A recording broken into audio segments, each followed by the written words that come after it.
Do you want to work till retirement age, which is currently 67 here in Germany?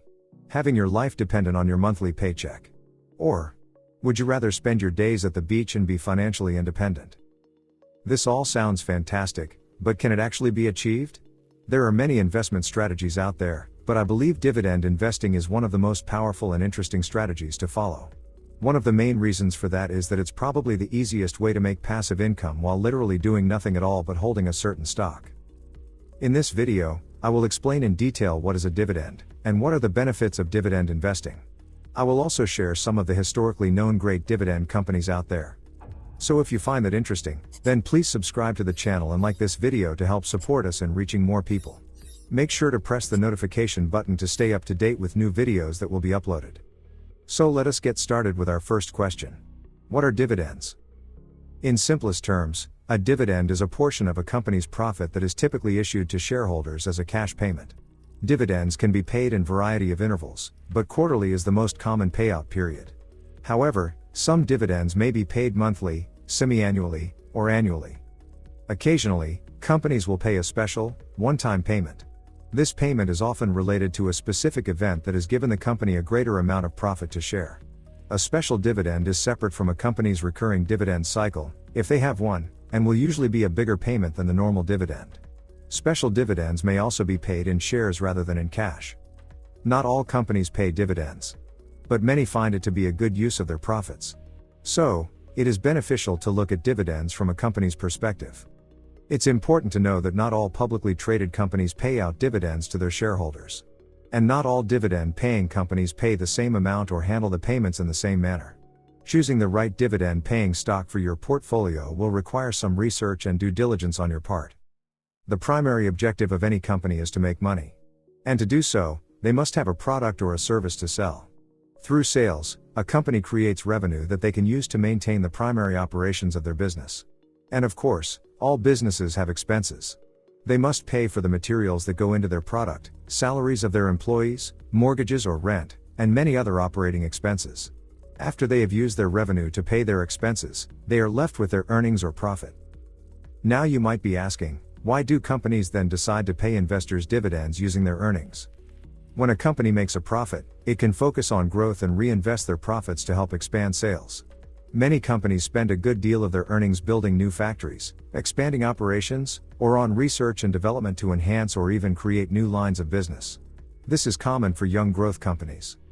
Other companies can also keep part of their profits. It is with these retained earnings that they can pay a portion of their profits back to their shareholders in the form of a dividend. Paying dividends allows companies to share their profits with shareholders, which helps to thank shareholders for their ongoing support via higher returns and to incentivize them to continue holding the stocks. So what do you need to do to start receiving dividends from a dividend-paying company? For investors, the process of receiving a dividend payment starts when they buy shares of a dividend-paying company. At the end of each quarter, the corporation will review their financial performance. Based on that performance, the board of directors may decide to issue dividends and subsequently determine how much the dividend payment will be. Keep in mind, even if a dividend-paying company falls short of their goals, they will likely still issue a dividend. Most dividend-paying companies build their payment into their long-term strategic plan. Since shareholders often buy their stock for a dividend and rely on the payment, they generally commit to a consistent dividend strategy. Companies focused on paying regular, growing dividends each year make the best holdings for a long-term dividend investor. After the board of directors determines the dividend, they will declare the upcoming dividend payment. This announcement will include how much that dividend will be per share, as well as the timeline for the dividends including the ex-dividend date, record date, and payment date. You might be wondering, what are all those different dates and what do they signify? Many people who are new to dividend investing find dividend dates a little confusing. But as the old saying goes, timing is everything. Understanding important dates, as well as how they affect you, will help you to understand the dividend process more clearly. Dividend dates can affect when you buy and sell shares, how much you could potentially be paid, and certainly, when your dividend will be paid. For dividend investors, there are 4 important dates that you need to keep in mind. The declaration date is when a company's board of directors announces, or declares, that they will be paying a dividend. Most companies make their dividend announcements during their quarterly earning call. The announcement will include important information about the dividend and its timing, including the ex-dividend date, record date, and payment date, as well as how much the dividend will be. Typically, about 30 days after the declaration date will be the ex-dividend date, which is also known as the ex-date. The ex-date determines whether or not you will receive the dividend payment. Out of all the dates, this is the key date to understand, because it is the only date that has a direct effect on investors. Although the ex-date tends to be what causes investors some confusion, it is straightforward. If you purchase the shares before the ex-date, you will receive the dividend payment. However, if you purchase shares on or after the ex-date, you will not be eligible to receive this dividend payment.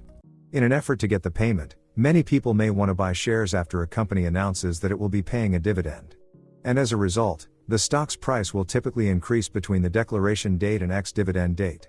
This increase will usually be about the same amount of the dividend payment. Oppositely, after the ex-date has passed, the stock's price should decline by the amount of the dividend. Just like some people may want to buy prior to the dividend, some may want to sell after the dividend. 2 to 3 days after the ex-date will be the record date. The record date is just like it sounds. It is the day the company checks its books and only shareholders of record to receive the dividend payment. And finally, within 30 days after the record date is everyone's favorite date, the payment date. This is the date the dividend payment is transferred to shareholders. In today's world, this is almost always an electronic transfer to your brokerage account. Keep in mind, although these dates are certainly important to understand, long-term investors, especially those who consider themselves buy and hold investors, will not be as affected by things like an ex-dividend date. But regardless of the type of investor you are, understanding what takes place from the time a company announces a dividend until you receive it, is beneficial to you as a dividend investor. So now that you understand what is a dividend, and its important dates, which companies do give dividends and which companies are historically great companies in doing so? Well, perhaps the most well-known list is Dividend Aristocrats. Dividend Aristocrats are made up of an elite group of companies. As of December 2022, only 65 companies qualify for Aristocrat status. Dividend Aristocrats are mature companies. To become a Dividend Aristocrat, the company has to have not only consistently paid a dividend to shareholders, but annually increased the size of its payout for at least the past 25 years. It must also be in the US S&P 500. And it must have a float-adjusted market capitalization of at least $3 billion and an average daily trading volume of at least $5 million. In other words, a company must be one of the largest market cap stocks in the US. In addition to Dividend Aristocrats, there are also Dividend Kings. Dividend Kings are considered to be the best of the best and make up the most exclusive list of dividend-paying stocks. The only requirement is that they must have increased their dividend for at least 50 consecutive years. As of December 2022, only 48 companies qualify for this status. Some companies that have the status of a Dividend King are companies such as 3M, AbbVie, Target, Coca-Cola, Johnson & Johnson, PepsiCo and Procter & Gamble to name just a few. In a future video, I will take a deeper dive into some of those companies that I have been monitoring and explain which growth dividend ETF is the best to get in 2023. What is important is that you start your investing journey, and as always, do your own due diligence and research before buying a stock or an ETF. To begin your investing journey, I have made a video that shows a guide on how you can open an account with Trade Republic and start investing with as little as €1. And with that, I conclude this video. Thank you so much for watching this video till the end. If you found it at all helpful, then please hit that like button and subscribe to the channel to always be up to date with new videos that will be posted weekly.